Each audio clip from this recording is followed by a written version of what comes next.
জাতীয় ঐকমত্য কমিশনের আলোচনা চলছে রাজনৈতিক দলগুলোর সাথে, তবে এখনো রাষ্ট্রের মূল নীতি ও এনসিসি নিয়ে ঐকমত্য হয়নি।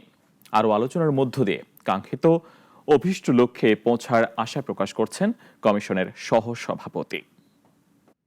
রাজধানীর ফরেন সার্ভিস একাডেমিতে দ্বিতীয় দফায় ষষ্ঠ দিনের মতো রাজনৈতিক দলগুলোর সাথে বৈঠকে বসে জাতীয় ঐকমত্য কমিশন।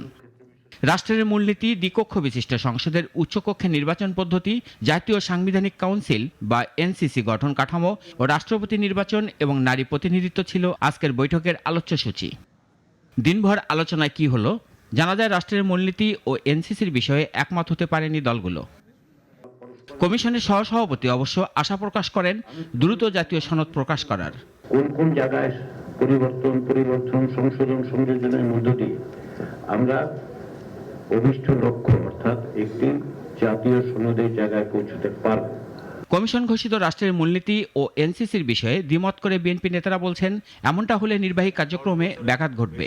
তবে প্রধানমন্ত্রীর মেয়াদকাল নিয়ে একমত হয়েছে দলটি। 10 বছরের বেশি কোনো ব্যক্তি প্রধানমন্ত্রী থাকতে পারবেন না, এই বিষয়ে আমরা একমত। তবে এই জাতীয় সংস্থাগুলো এনসিসি বা সাংবিধানিক নিয়োগ কমিটি, এই জাতীয় সংস্থাগুলো যদি দিয়ে নির্বাহী বিভাগের সমস্ত কর্মকাণ্ডকে সমস্ত জায়গায় ইন্টারফেয়ার করার যেখানে সম্ভাবনা থাকে এগুলো করা হয়, তাহলে আমরা সেই প্রস্তাবটা গ্রহণ করতে পারবো। আর জামায়াতে ইসলাম বলছে, কমিশন ঘোষিত এনসিসি বা রাষ্ট্রীয় মূলনীতির পক্ষে তারা।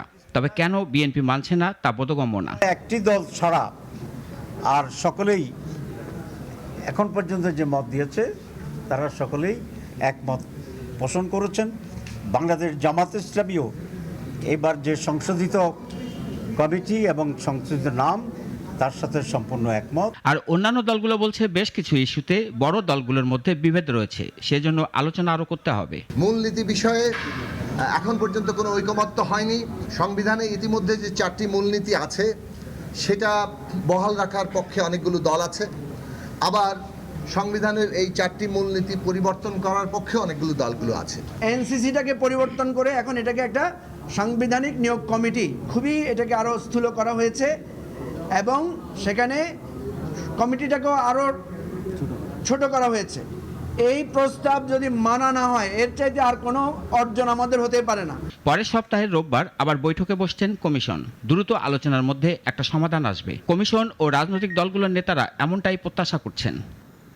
রাশেদুল কাদির, নাগরিক, ঢাকা।